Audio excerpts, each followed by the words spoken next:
So Marci, tell us a little bit more about yourself and your life journey to where you are now. Wow, so I have always been the quintessential entrepreneur. I was the kid with the lemonade stand growing up, but I also, somewhere in my very young ages, was inspired by there being more in the world than what you see. And so I was drawn to Aveda when I was a very young kid, and it was the beginning of that company. And I decided that I was going to go to business school and leverage that business savvy or passion and change the world with it, right? So I went to UC Berkeley, I went to Haas Business School, and during my years at school, I was also studying everything that I could possibly get my hands on in the way of environmental consciousness and diet and lifestyle. I was introduced to macrobiotics when I was a teenager. I actually became a vegetarian when I was 16, just self-taught, and started to read a lot of books and attend conferences. And while I was in business school, decided that I was going to subscribe to this whole notion of the triple bottom line business, which was not just about making money. It was about making money and changing the world at the same time. So when I graduated, I moved to New York City, and that's where I started the school. That was really my first venture, and it was a game changer for me and the beginning of my journey, and has been an exciting beginning. That's great. So you've done a lot already. What would you consider to be some of the themes that drive you and inform you? Something for me always is a part of who I was. If you ask people who've known me my whole life, they would say I was always a positive person. I had the textbook entrepreneurial personality traits of optimism and idealism, married with tenacity and persistence and passion. So for me, love consciousness was kind of at the root of everything I've ever done, because I'm in love with love.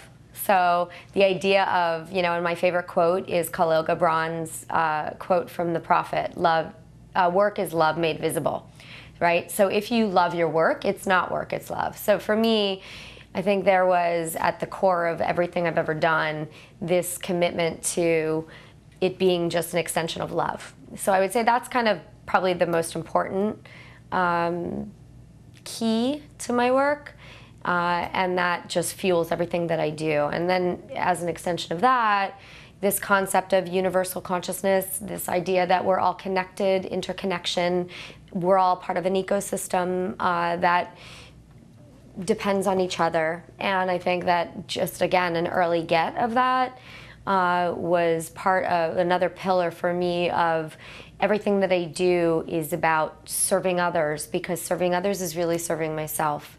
And I would say, if I marry those two thought processes together, then, I was always about sort of taking the high road and rising above like the noise of business and looking at business as a huge vehicle for transformation. That's great.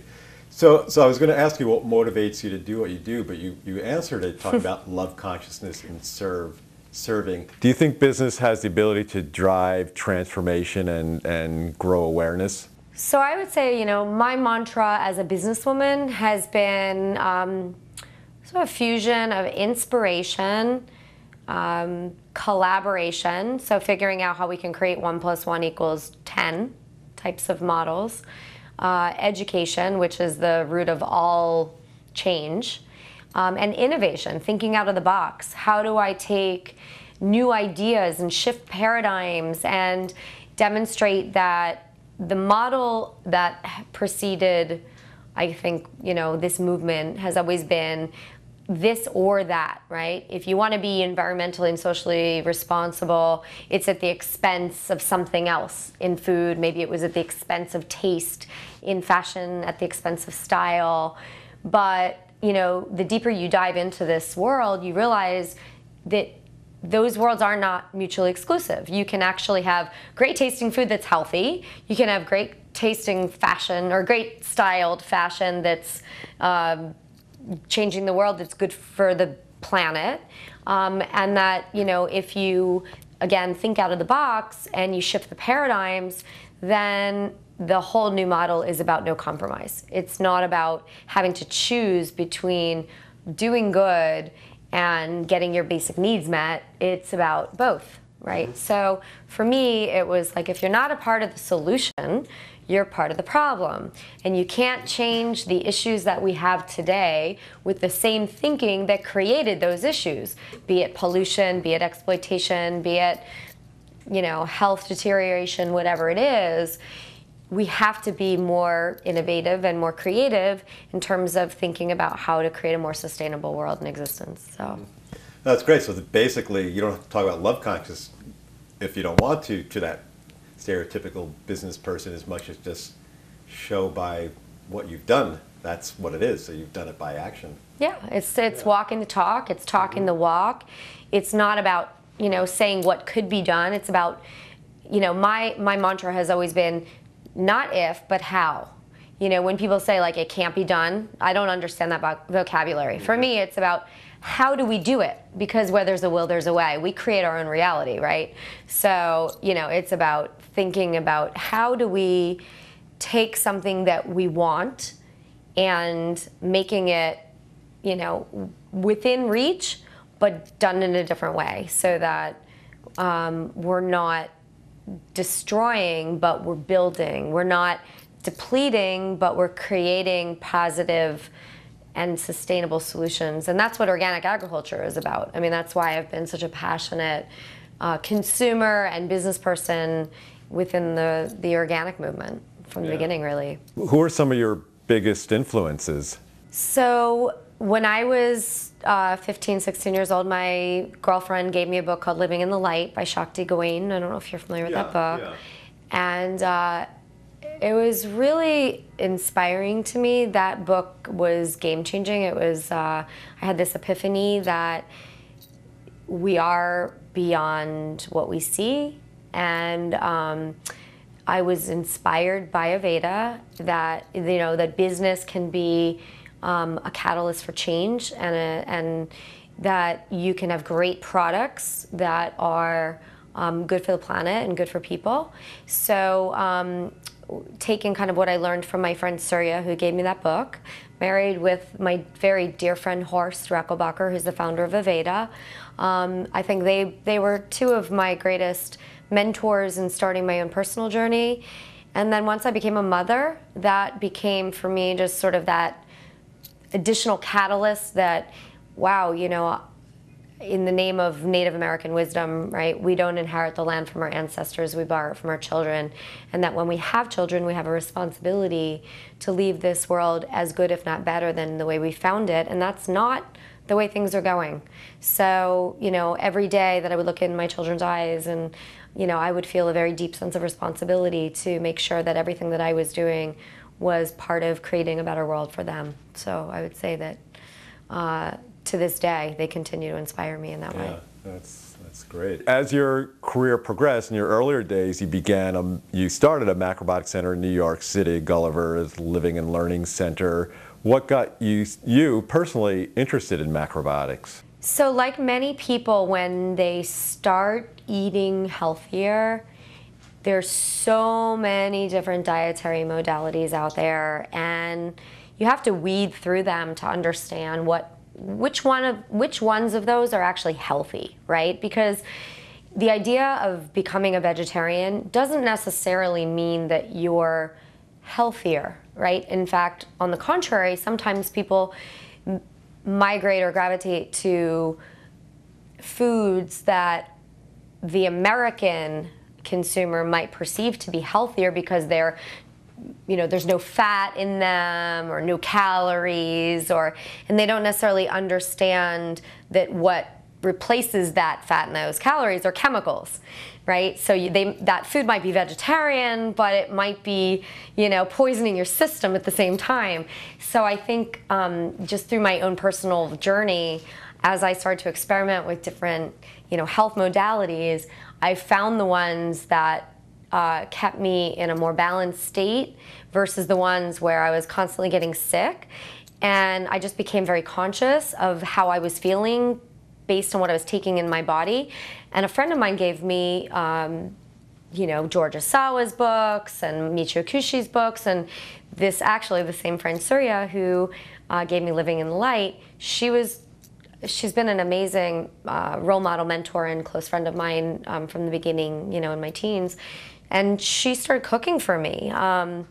And I think I was just blown away by how different I felt based on what I was taking in my body. And as I learned that the first thing that changes when you change your diet is your blood, and your blood is your life support system, and the whole concept of food being energy, I think the more I understood what macrobiotics was about, the more inspired I became to learn more, and the more I learned, the more reinforced I was to go, this makes sense. Like, this is not some diet. This is not a food thing. Even though people perceive macrobiotics to be about food, it's about energy, and it's about, living in harmony with your environment. It's about understanding your own responsibility and the power of your choices. And I think it was so much bigger for me than food that I was empowered and moved to share what I had learned with other people, which is why I started Gulliver's. Because if you think of the book Gulliver's Travels, the premise of the book was taking people on a journey of self-realization and discovery. I mean, that's what, Jonathan Swift, who's been an amazing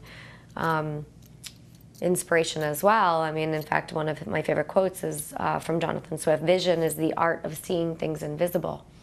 So, if you think about taking people on a journey, and when you think about it in the realm of health and wellness, there are all these different lands, just like in Gulliver's Travels, right?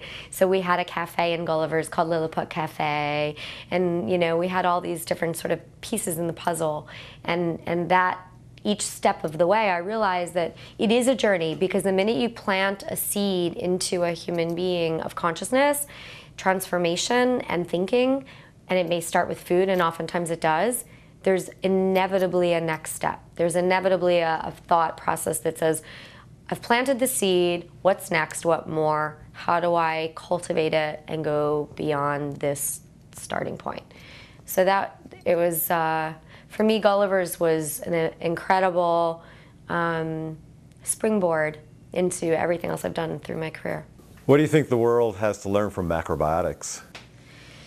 Yeah, so I think the parts of macrobiotics that were most compelling to me, one being that the notion of Eastern philosophy and the whole concept of yin and yang and energy is that, first of all, we are all just made of energy. That's all we are, right? So the idea of taking in energy that is in a balanced state that helps promote health and wellness versus imbalance just made logical sense to me.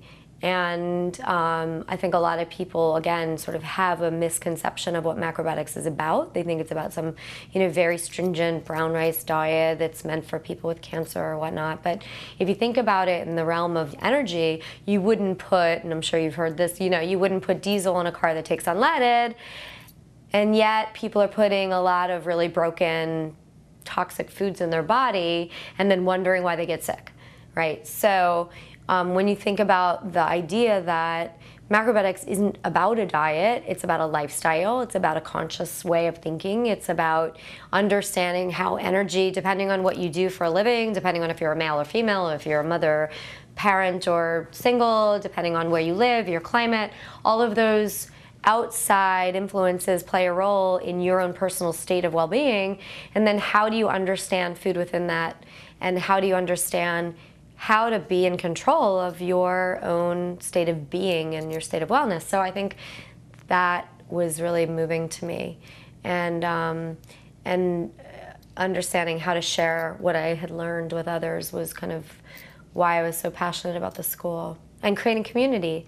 Because I think that that's another thing about macrobiotics that's been always, especially in the early years, that was so powerful, was that when you're around like-minded people, you're on a wavelength that, just reinforces what you believe, and then people learn from each other and grow together. Yeah, no, that's awesome. So we could talk about macrobiotics for quite a while, but I want to segue because from your work with macrobiotics, you found your way into what you do now in the world of fashion. And so as a segue point, I'm wondering, what do you see as the interconnection between macrobiotics, fashion? So what I discovered was that food is very personal, right? So, it's very much about the me, right? Like, how do I become, the whole notion of macrobiotics is one peaceful world. So the idea and the premise was always one peaceful world starts at the individual level. So in order to heal the world, we need to heal ourselves first. And that is true, right? It's the same idea with love. You can't love others until you love yourself. So taking that and extending that into a bigger thought process goes from the me to the we, that while I can focus on how to heal myself through a dietary shift and change and a consciousness shift and change, at the end of the day, we all are part of the ecosystem sharing the same environment, right? So it struck me that there's this missing link in the wellness equation when you look at food and you look at beauty and you look at agriculture and you look at the interconnection of food and beauty, which is kind of where I started, into fiber. All of a sudden, as I started to learn more about that interconnection, you realize that the whole basis for organic agriculture is that the food crops and the fiber crops and all of these agricultural crops are being rotated to build soil, unlike monoculture and unlike single cropping, which is conventional agriculture, right? So therefore, when you start to understand that interconnection as crops are creating nutrients together, you can't support food without fiber because cotton is a very important part of that rotation. And when I started to learn about cotton, because I got intrigued by cotton as an agricultural crop, I was exposed to the fact that cotton, as we know it, as the average consumer knows it, is, while people think it's a natural fiber, because that's what we're told, it's actually the most heavily sprayed industry in the world. So cotton represents less than 3% of the world's agriculture, but when I found out that it was using 25% of the most harmful insecticides to grow it, and up to 10% of the most toxic carcinogenic pesticides to grow it, I was like, what? Wait a minute. And then I learned further that 60% of a cotton plant is ending up in our food stream to make oils, to make goes into bread products and all kinds of other snack products and into, if you read the ingredients on many foods, they contain cottonseed oil. And you start to learn about the magnitude and multitude of chemicals that are going into cotton that were then ending up in food.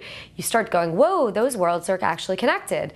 So I started to keep taking those steps forward and say, well, how come we can't grow cotton organically without all these chemicals? And that same idea that, again, sort of the commercialization of agriculture, it was just kind of the process, the easy direction that agriculture was going to scale, thinking it was, let's think short term, let's spray to get those bugs out without any thought of the long-term ramifications. Well, when you understand the basis for organic agriculture and the fact that part of eating healthy and living healthy is building soil, is protecting soil, because if the crops and the plants and the foods that we're eating are offspring of the soil or the ecosystem, when you spray, you're not just killing the bad, you're killing the good. You're destroying the ecosystem and the soil, and you're creating a weaker plant, and then we're ingesting that, or we're putting it on our skin if it's cotton. Well, we're compromising the whole system, and it's not sustainable, because eventually the further you deplete and kill the soil, the weaker the plant gets, whether it's food crop or it's cotton, and the bugs build resistance the same way our bodies are building resistance to antibiotics, and antibiotics are getting stronger. Well, the bugs are building resistance, and the pesticides are getting stronger and stronger. And then ultimately, again, that system perpetuates itself. And so as I learned about this, I was like, whoa, okay, so I'm a fashion consumer. I live in a mainstream world. At the time I was living in Manhattan, you know, I wasn't living in like... What year was this? This is in the 90s, in the early 90s. And I was running the school and seeing, again, this evolution. And so it's actually a funny story that I don't tell that often, but I got this random call at the school from a woman. She said, "Hi, I'm the assistant to one of the princesses of Saudi Arabia. And the princess has been trying to get pregnant for the last 6 years. And she's tried everything. She's tried in vitro. She has been, you know, really, really upset and frustrated. And somebody told her maybe if she changes her diet, she can get pregnant." And so I was like, okay, well, you know, I'd love to work with her and see if we can help her. Anyway, long story short, I started consulting with her. She actually got pregnant. Amazing, right? Well, I don't know if you know anything about the princesses of Saudi Arabia. When they came over to America, it's all about fashion. They love shopping on Fifth Avenue, and they love like breaking out of their, you know, traditional worlds in Saudi Arabia. Very ironic situation, but would take me shopping with them, and I was a fashion consumer. And they would say, "Well, Marci, you've introduced us to, you know, incredible organic..." Oh, so she started introducing me to all her cousins and sisters, and so I was all of a sudden like immersed in this world with the Saudi Arabian royal family, like the king's daughters, daughter-in-laws, wow, like all the like top layer women of the Saudi world, and it was so eye-opening for me. And we would have this relationship that was so personal. And they would say, you know, you've changed our diet and you've helped us understand eating healthier. What about fashion? And, you know, it had already been in the sort of back of mind, because when I learned about organic agriculture, I realized the interconnection and this missing link in that wellness equation of fiber, and that no one was addressing it. And when I sourced and went to see what existed, all I could find was that frumpy, crunchy, boxy, beige, you know, very boring, very like hippy dippy kind of product that would just stay within the very, very, very limited niche market of people who were like all and only about wearing and eating and breathing organic and sustainable, which in my soul I was as well, but as a business person, as an entrepreneur, and also as just a person living in the world, not alternative by soul, but still wanting to make sure that I could, you know, flow in the mainstream world. I think I just became inspired by the idea of, okay, I've learned so much. How do I revolutionize the fashion world and take everything I learned from the food side and the beauty side and now bring it and translate it into fashion? So I coined the term ECOfashion in 1996. And the whole vision that I had was, it was just this like breakthrough moment I had while I was shopping with the Saudis, and I said, okay, if I can create healthier, more sustainable fashion that is stylish and feels good, will you buy it for me? And they all said yes. And I was like, great, done. And I said, I'm gonna create a collection. So I had this like immediate little client focus group base that was very discriminate, and I started to source, and I had to convince factories and farmers, and I like really rolled my sleeves up and said, okay, it's got to be stylish first, because these women will not wear it if it isn't, and I won't wear it if it isn't.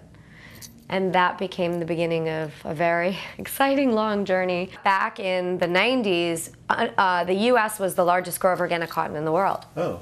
Now it's maybe like 6th or 7th. And India is the largest grower of organic cotton in the world. So there's been a lot of change. In 2002, the global organic cotton market was $245 million for anything that had organic fiber in it. Mm-hmm. And now it's a $7 billion industry. Wow. So we've grown substantially in terms of the market and the market embracing organic textile products. In fact, as part of the entire organic trade industry within the United States, so this year the organic product industry, just US alone, exceeded $35 billion in sales, organic products. Oh, so food, textiles, but textiles is one of the fastest growing sectors within that industry. And that industry, even as a whole, the organic industry has been growing at over 10% and above nonstop for the last decade. So, you know, even during the recession, which is a very interesting, as a business person, it's very interesting to point out, is that, you know, the business plan for the future is, when we talk about no compromise, the win, both whether it's food or it's fiber, is that it's a business that actually helps, you know, people can make money, it creates jobs, it does good, and, you know, it's a way to differentiate yourself from other companies. It's where the growth is, and you're part of world change. I always say, as an entrepreneur, it's a bit of being a little kid in a candy jar, because I get to do what I love and make money and make a difference and change the world. Yeah, that's... So, you know, I think that is becoming more and more contagious in the next generation, and where it used to be very alternative. You know, when you think about, when people ask me, like, what is my sort of meta vision? You know, what do I really want to see? I would say, I want to see the norm become the alternative and the alternative become the norm. I want to see organic and sustainable fashion and home textiles and food and beauty products, sustainability just being a part of that equation, not being this sort of alternative thinking. Mm-hmm. And you know, by the growth of organic industry, it's obvious it's happening. Yeah. So which brings me to a question before I ask you more about textiles and the toxicity of the mainstream textile. You know, talking about this growth of organic, you know, from what I've read of surveys of cultural trends, they've pinpoint this demographic. They call it the conscious consumer or values-driven consumer. And I've read that some, you know, may be hard to speculate exactly the number, but it's approximated this might be 30% of the market. Perhaps, you know, from organics to yoga and all this stuff, all these people interested in this. So, you know, I was going to ask you, do you agree that there's a tangible growth in consumers who want value and meaning? But I guess you've answered that question. Well, you know, it's interesting because when I started this concept of the low haas consumer, which is an acronym for lifestyles of health and sustainability, it still was a bit of an alternative movement, right? But when you look at the historic definition of a new age or a conscious consumer, and you box that consumer into thinking out of the box and kind of swimming upstream or going against what would be considered more mainstream product, or, you know, more mainstream types of interests, right? And you look at today, where Whole Foods is in every major city, yoga is in every gym, organic and green products are in every supermarket and every mass market retailer. The new generation of consumers, and I have 2 teenagers myself, they're being raised where they're learning about conscious choices in school, whether it be recycling, or I know in my son's high school in Florida, they just put in a healthy vending machine with brands that most of his friends had no idea what those brands were, and suddenly he's like the popular kid. You know, he was raised on a very alternative diet, but suddenly he's telling them what, you know, acai is and what organic products mean, and so it's becoming cool, and it's becoming, you know, hip to be into eating and living organic, natural, sustainable lifestyle, and embracing those choices. So that movement is now being,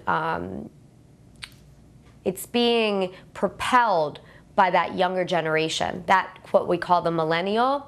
Right. So the low haas consumer, you know, started in sort of this counterculture movement, but today it's become very mainstream. When you have a Whole Foods that is a $13 billion company, you know, and mainstream whether it's a bank or, I mean, mainstream industry embracing yoga as a way to address, today's consumer. Or I was just recently lobbying for the organic industry in Washington, D.C. It's part of my role as a board member of the Organic Trade Association, meeting with congressmen and senators in D.C. and their teams of aides, and it was really eye-opening to me that many of these aides are in their 20s, and they're the ones who are absorbing all the information and then translating it to their politicians to tell them how they can be relevant and continue to attract votes and support.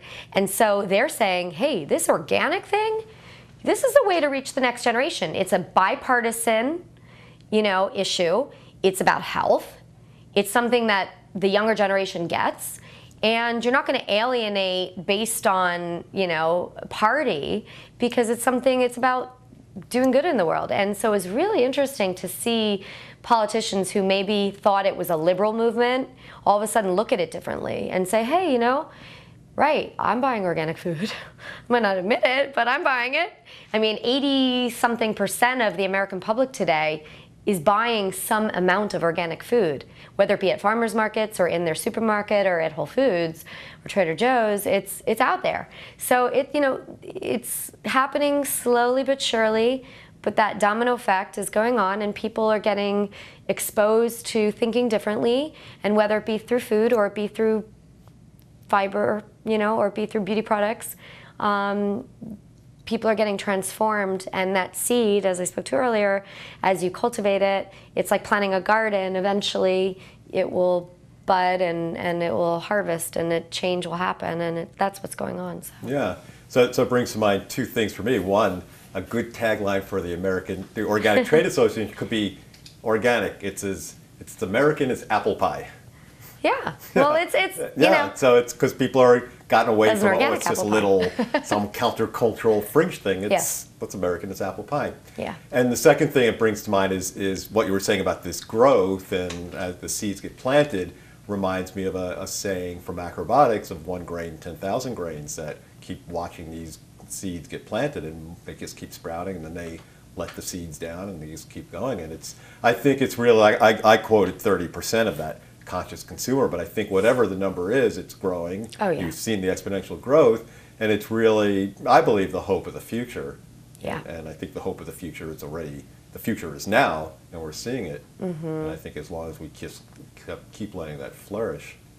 Yeah, it's like throwing a rock in the water, there's a ripple effect, right? So what I find that's very interesting is that young generation is teaching their parents. I hear it all the time. Oh my gosh, my kids are getting me into this lifestyle. My kids have taught me about buying smarter and more sustainably. My kids are trying to change my diet. I think that, and I see it because I do a lot of public speaking, and in the years that I've been speaking in business schools, which I've spoken at a lot of the major schools, social innovation used to be, again, somewhat of a fringe topic.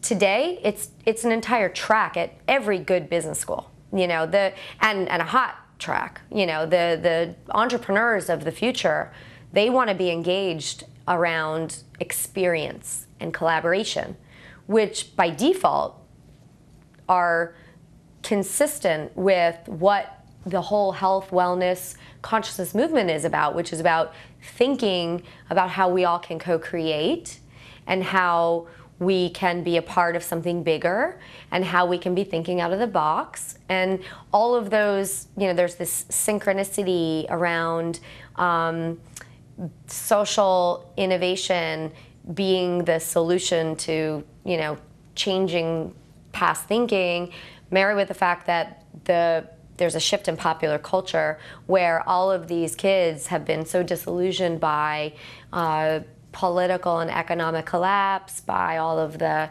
terrorism and natural disasters, and they get intuitively that things are falling apart. Business as usual isn't working.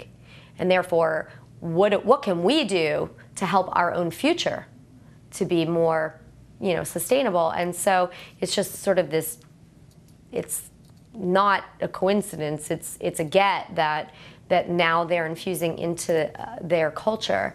And of course with the internet, that changes everything. That changes the face of popular culture, because they can question everything now. They can pull the curtain back and they can see and learn what are the products they're buying, what are the companies, who are the companies they're supporting, who are the brands, and what's going in their bodies, what's going on their bodies. They want to know. They're no longer willing to just listen and be talked at. They want to talk with. They want to engage. I mean, these are all as anyone who's in business today, I mean, if you want to be relevant, I think sustainability is no longer about staying ahead. It's about not being left behind. If you're not playing in the game of changing paradigms, you are out of the game. It's just a matter of when. What do you say to the companies that put their own self-interest first and their profits first, and in the process hurt individuals, culture, societies, and the world? It's interesting because I think a lot of business leaders today have two sets of values. They have their personal values and their professional values. And they are recognizing on a very deep level that there's a disconnect. And a couple things are happening. One is that people are jumping ship out of their sort of conventional companies, and they're seeking a collaboration or changes to be a part of companies that they can leverage their skill sets and their experience, but be a part of something that's doing good and not necessarily doing, polluting and doing bad things or whatnot. So, what I say to business people when I speak to them is, look, the journey of 1,000 miles begins with one step. It's one of my favorite quotes from Lao Tzu. It's not about getting from point A to point Z overnight, right? If you're moving in the right direction, that's a step for good. So don't think about what you're doing today as being, you have to all of a sudden change everything. And then I say this even in the context of changing someone's wardrobe, like, don't go throw out everything you have. Just the next time you purchase, buy something with thought. So similarly within businesses, it's what can you do today, even if it's just a baby step, right? So maybe it's require all of your employees to print on double-sided paper, or recycled paper. Change all your light bulbs out. Give premier parking spots to the people driving hybrids. Wherever you can start, have a collaborative, have a lunch that everybody's sharing and talking together, and just start creating a sense of community, or empower individuals within your company to have a personal sustainability platform. Because if people feel like they're excited about reporting back something good that they're doing, that becomes contagious, right? And it's human nature. Look, who doesn't want to do good? And you just have to bring it out in people sometimes, because I think that for many business leaders and individuals that aren't business leaders, the only thing holding them back is fear, fear of change, right? So as we've all learned in macrobiotics, the only constant in life is change. So we have to be, as we support each other and come together and help people understand that change is good, especially today. And that's where the low haas at consumer, that 30% is that ripple effect. And, because it's exponentially contagious when somebody recognizes that they can, look good, feel good, do good, eat good, feel good, do good. It's that they're not worlds that, are far apart. And that was the interesting thing when I got into the whole concept of eco-fashion, was that the perception was that those two worlds were very paradoxical, and you had the material world, fashion being all about the surface and the way you look, and with no thought behind it, and and at the expense of people and planet.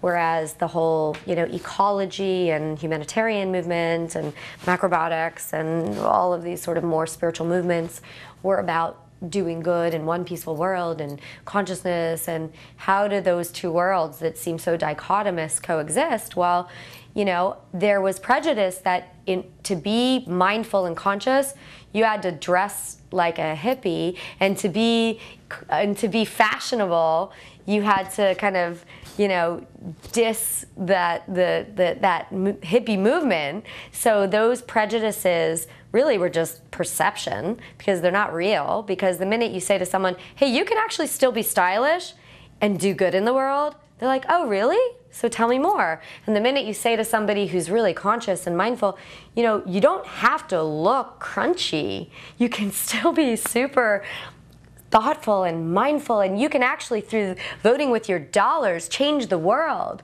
and be, stylish. People are like, oh, really? I didn't know that I could be.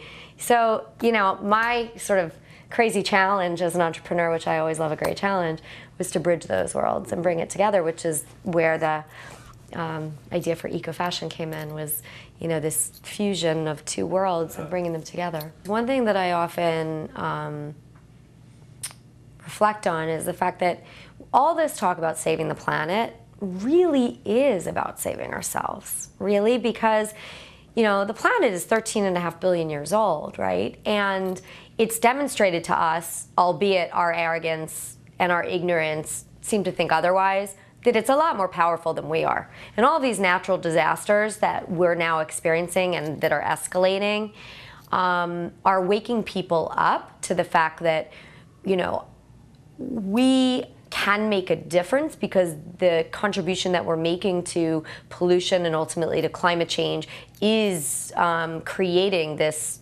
this aftermath that we're now, it's coming back and hitting us. So we think, oh, well, we can do whatever we want and it doesn't matter. But suddenly people are, this is no longer someone across the world that is, experiencing an environmental disaster and it's affecting someone and it's too intangible for me to get. It's happening in our own backyards. New York City, Brooklyn, Oklahoma, New Orleans, Miami. I mean, these are, in our own country. This is not a third world phenomena. It's happening, and people are going, oh my gosh, things are changing, And then the big question becomes, is this because of things we're doing, or is this the whole science, debate, right? Well, I can tell you from my industry, now textiles, 10% of the global carbon impact is coming out of the textile industry, and 20% of freshwater pollution, is coming from textiles, and 5% of landfill waste, and 3 trillion kilowatt hours per year are being used by the textile industry. And as I mentioned, the cotton is the most heavily sprayed industry in the world with the most toxic carcinogenic pesticides. And so, you start to go, whoa, wait a minute, but that stuff we're creating. And, I've experienced some really eye-opening environmental catastrophes that were directly related to the industry that I'm in. And I'm in one of, many toxic, polluting industries. So, I was in Hong Kong recently and sitting on the beach with a friend of mine who lives there, and she said to me, what a beautiful night, isn't it? Look at all the stars in the sky.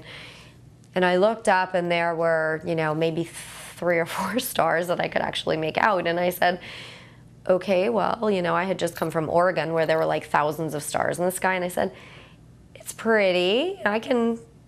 I love, it's a beautiful beach scene, and she said, well, this is a lot of stars for here. Marci, usually we don't see any stars in the sky. The only reason there are any stars out tonight is because the textile factories are all closed today. And I looked at her and I said, whoa, thank you for sharing that, because we take for granted something as simple as seeing the stars in the sky. But then you hear something like that, or the fact that the rivers in China change colors based on the colors that the textile factories are dyeing that day. And you start to go, what? And then, again, this is not limited to overseas.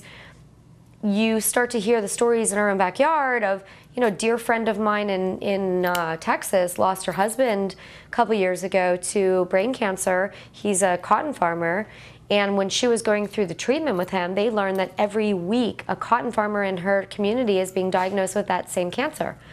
And, you know, look, it's not rocket science to start to understand and recognize that, you know, our environment, whether it be Alzheimer's or asthma, allergies, autism, cancer.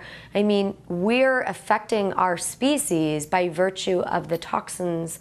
And so when you think about pollution and you think about, you know, impact and what this guy has said, we're depleting our Earth's resources. We're choosing, you know, not only are we destroying what we depend on to survive, but we're destroying our own environment in the process. Then we're living in that environment, and we're an extension of that environment. And whether it's through what we take in through food or through our bodies and our environments, our skin is the largest organ in our body and our primary organ for absorption. So what you sleep on, what you wear, what you breathe in is just as much, if not more important than what you eat. And you start to realize, holy moly, it's not about the planet. It's about saving our species, and we will go extinct eventually if we don't shift these paradigms and change the way we live. You talk about this concept of fast fashion, which is really what this toxic textile industry is, right? What does that mean, fast fashion? Well, you know, it's kind of like technology in the sense that it's getting faster and faster, right? Where, you know, in some ways you can look at it as progress. In other ways you can say, at what expense is that progress?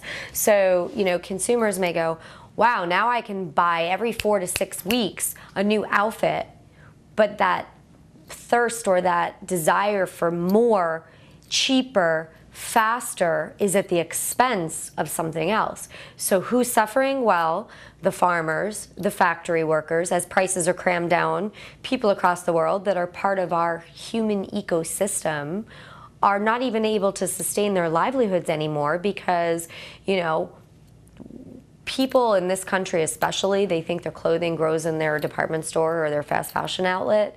They don't understand that other people's lives are being affected, and a very big wake-up call that is tragic, but I appreciate in the sense that it's created an awareness, is what just happened in Bangladesh.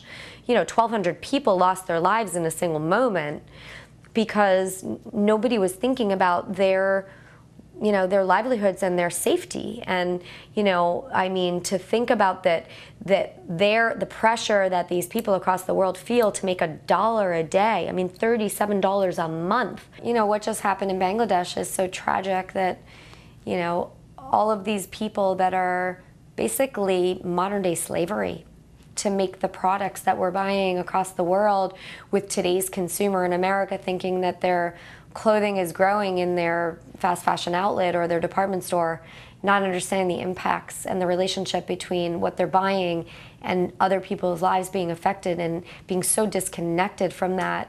But I think as more people are waking up to a sense of global community and a sense of we're all part of the same ecosystem, they're recognizing that we can't continue to support products and business models that are destroying our fellow humanity.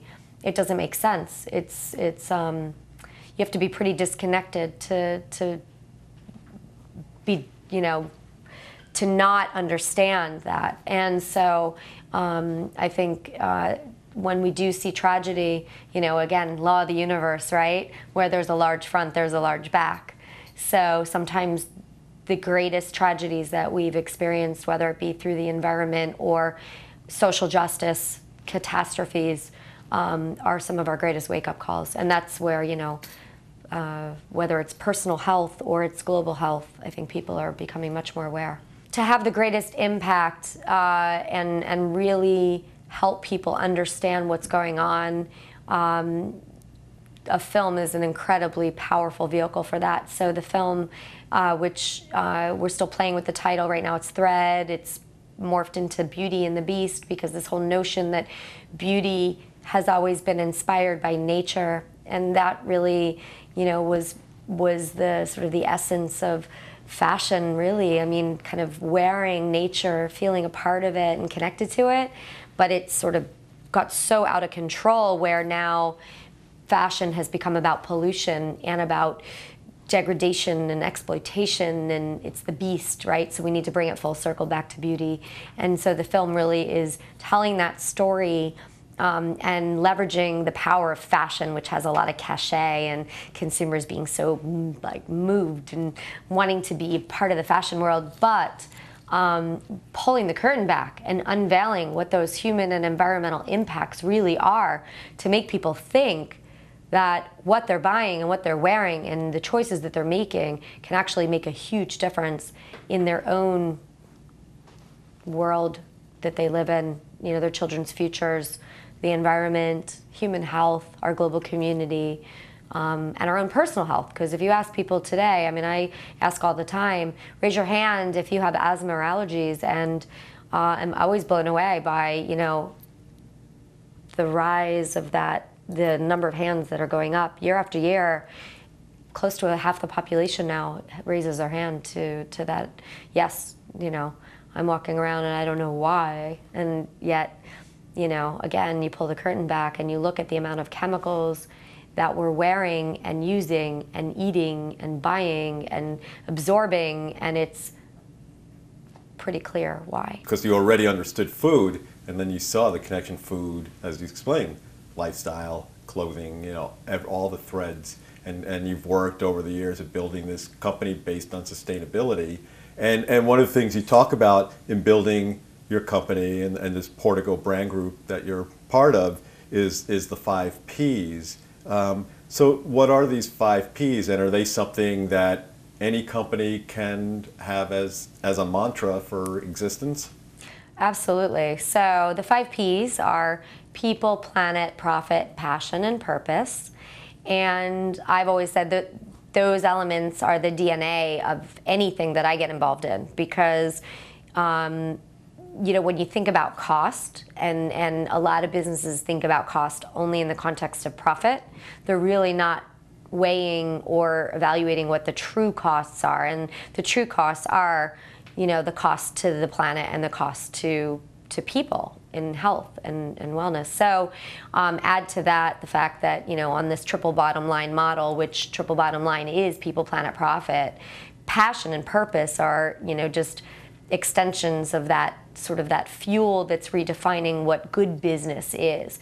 Good business today is about thinking beyond profit, right? Because making money, while it's important to being sustainable as a business, is not the only pillar of being sustainable. You want to engage your own people. You want to create brand loyalty. You want to, you know, be a company that, you know, is not just taking, but is giving back while you're making money. So fortunately, there is a new form of governance that's been born and is growing like wildfire out there. It's called the B Corp. And a B Corp is a new form of corporation that more and more companies every day are subscribing to, which is redefining the business model and what is considered a governance model for business. And it is taking into account, you know, the 5 Ps. And so it's encouraging and exciting. Yeah. Yeah. That's great. So you know, we've talked a good amount about this movement towards change that business is spurring, and just that's growing in so many ways. It's really part of this growing awareness. So let's extrapolate, and let's say, you know, not play a little fantasy, but see. Here's the question to ask you: if we extrapolate and this movement continues, which it obviously is, how would you envision a world in which there's an increased awareness of this evolved thinking that leads to action, to business, and so on? And how do you see it transforming the structures and systems of our society, from medicine, fashion, education, agriculture, media, and so on? So this whole transformation that's happening across businesses worldwide, this is not limited to obviously the US, this is a global movement. there's kind of a new foundation for business today, and I've mentioned it very briefly before, but it's being built on the notion of collaboration. People are waking up, and there's a feminine energy now that's being infused into business. This is the emergence of that energy, which is, look, we all are creators in business. There's nothing that exists out there today that hasn't been somebody's vision that's been created. So it's a matter of taking, no matter what industry people are in, understanding the power of positive thinking, changing perception, being more mindful of every decision that they make, co-creating. That competition is old school. It's yesterday. Today it's about, co-creation. It's about, we're in this together, and one of the brands that I founded is called Under the Canopy, and the whole concept of Under the Canopy is that we all live under the canopy of the planet's ecosystem together. So, there is this interconnection and reflection, which is actually expressed through our logo, of man and nature, that everything that we do affects someone else or something else or part of our environment. And I think more and more people and more businesses are realizing that it's in their best interest to be thinking beyond their own personal or their own tunnel vision needs, because if they serve their supplier, or they serve their retailer, or they serve, their customer, it will come back to them. It's kind of karmic thinking, and I think that it's becoming more prevalent out there in the business world that at the end of the day, serving others is serving yourself, and that working with others is going to get you farther. And this idea of fear-based competition keeps people stuck, and that I think it's also, this whole sustainability movement is very empowering. I've watched really exciting breakthroughs happen by putting some of the greatest competitors together, and having them have this collective thinking. But the reason I think it's working is because on a very, very deep level, on our DNA, human level, that's the way we're wired. We're wired to be collective thinkers. We're not wired to be isolated in a box and thinking for ourselves, right? Because we are all interconnected. And I think that I'm very encouraged by the fact that no matter what industry people are in, that cross-connecting communication, collaboration, and co-creation within industries and beyond industries is propelling this movement. And that's what it is. This whole consciousness shift is a result of this collective thinking. It's not, the whole is greater than the sum of its parts. Mm-hmm. So all of this this new energy is just the beginning. What is your vision for your direction, where you see yourself taking your work? For me, I think part of my own personal vision has been to revolutionize the fashion and textile industry. It was a work in progress. Every stepping stone led me to where I am today.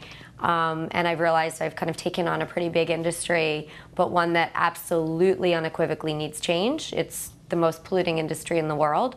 So I'm really excited about what I see going on behind the scenes in the way of positive progress.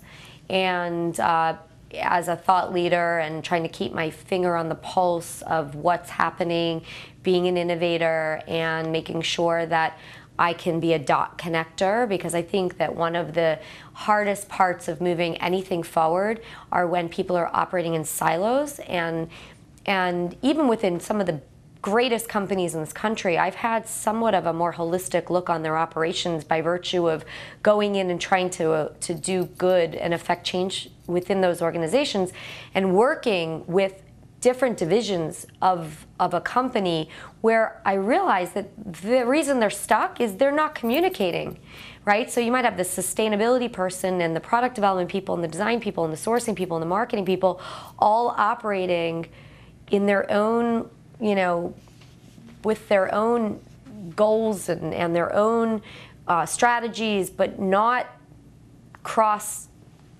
collaborating and connecting. And so I think now that things are changing in the way of sort of overall business and business model leadership that's being channeled down, you're starting to see more progress happen because people are talking and they're sharing, and this whole shared economy and the shared workspaces and these shared systems, and even like, you know, when you see open source technology, and I think people sharing is at the root of change just as much as, you know, individual thinking shifting, right? Because it's, again, it's all about communicating and coming up with, you know, new ideas and new solutions.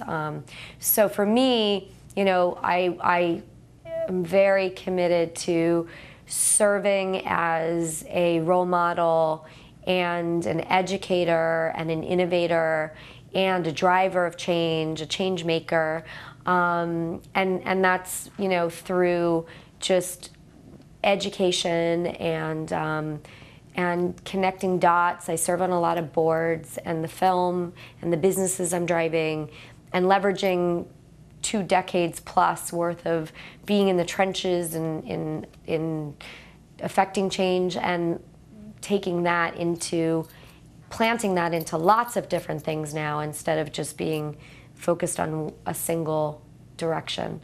And you know, it's like the redwoods, right? They have their center seed, and they spring out and create lots of, you know, lots of other life forces. So I think now I'm at a point where that's my own personal goal.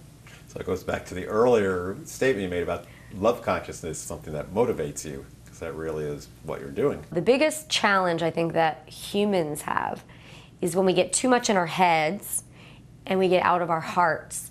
And the reason that passion is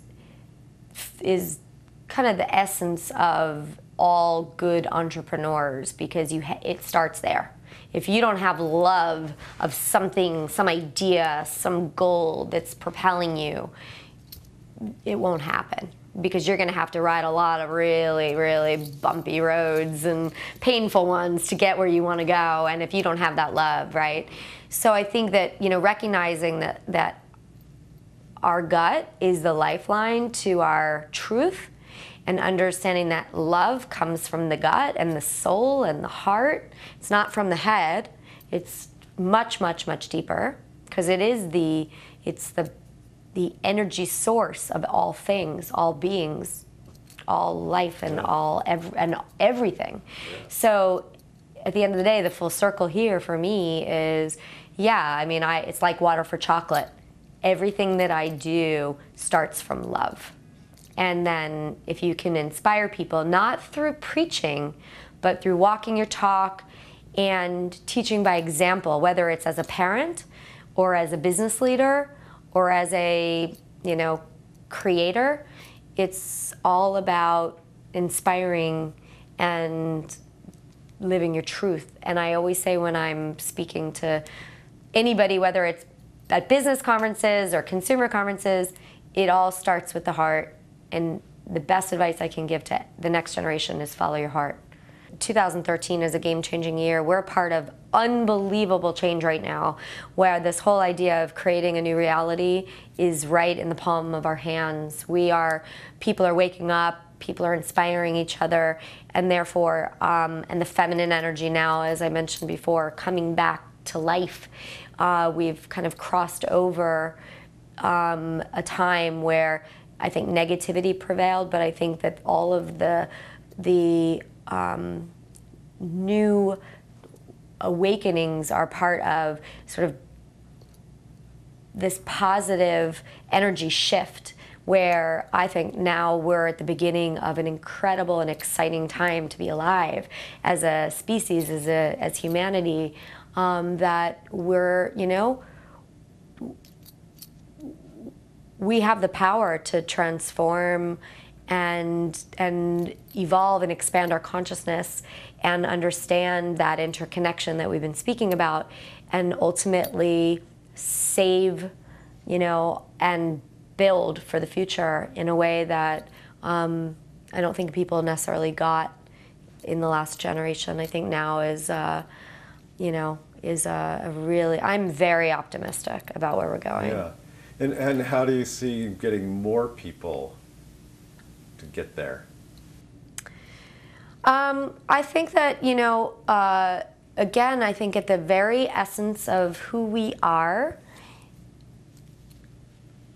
as more people are living the experience of change, because that's what we're in now, between the internet and the way that businesses are defining themselves, it's all about experience. We're in an experience economy, and that is making people more connected to the choices that they're making. So whether it be, you know, their physical lifestyle, you know, whether the way what they're choosing in terms of the body and feeling different, yoga being very, very, very powerful in terms of transformation. I mean, used to be this, you know, I've been doing yoga 22 years. It's like this, you know, used to be this kind of very alternative movement, but I mean, amazing. Yoga, it has been transformational for mankind. And now, you know, people are living yoga off the mat because they're understanding that it's not a physical practice. It's a way of being. It's a lifestyle. It's a way of thinking, just like starting with macrobiotics. Diet is also powerful change.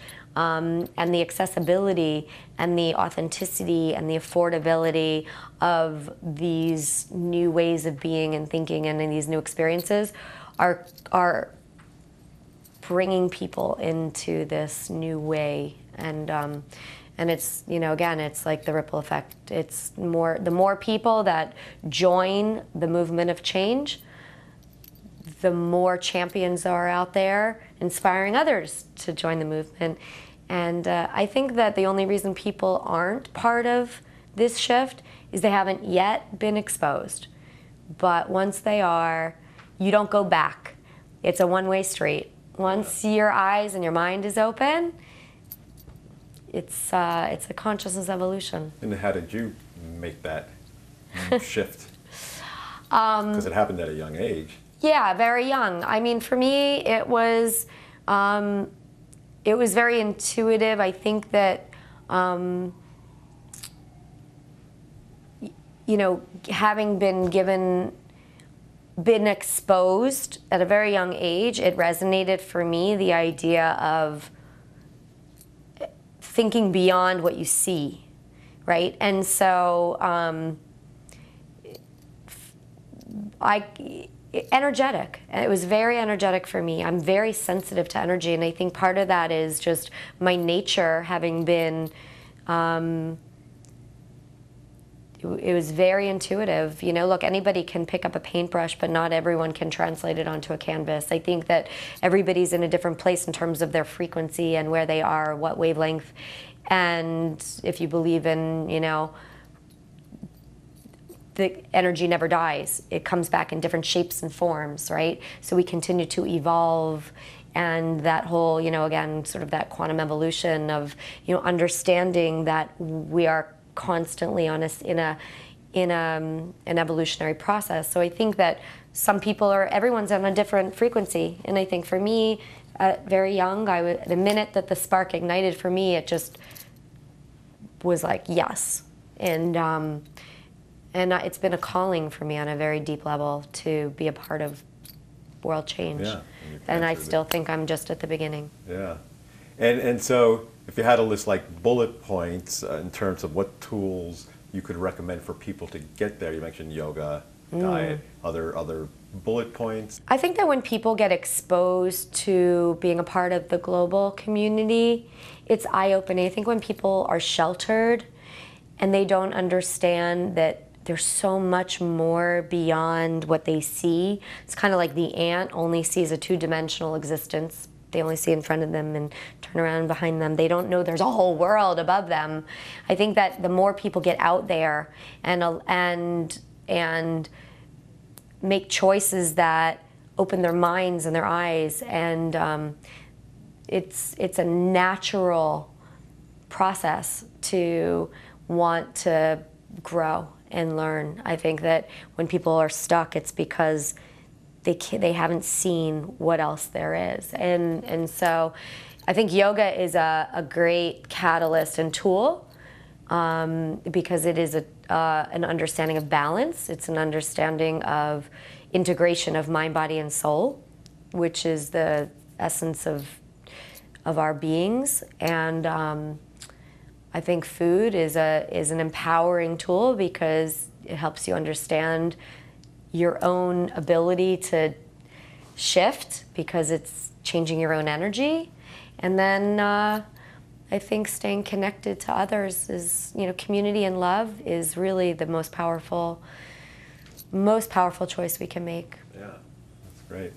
So Marci, if people want more information about your work and organizations and everything you do, how would be the best way to find that? Yeah, so I'm actually a big advocate of social networking and community. So of course I'm active on Facebook at Marci Zaroff, on Twitter, on Instagram, on Pinterest, and all the social tools. I'm also, you can find me at marcizaroff.com, my own website.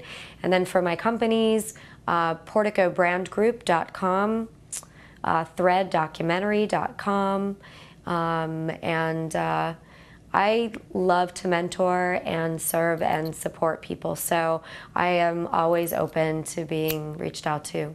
Yeah, that's great. Yeah. And so you're truly an inspiration to many. Thank you.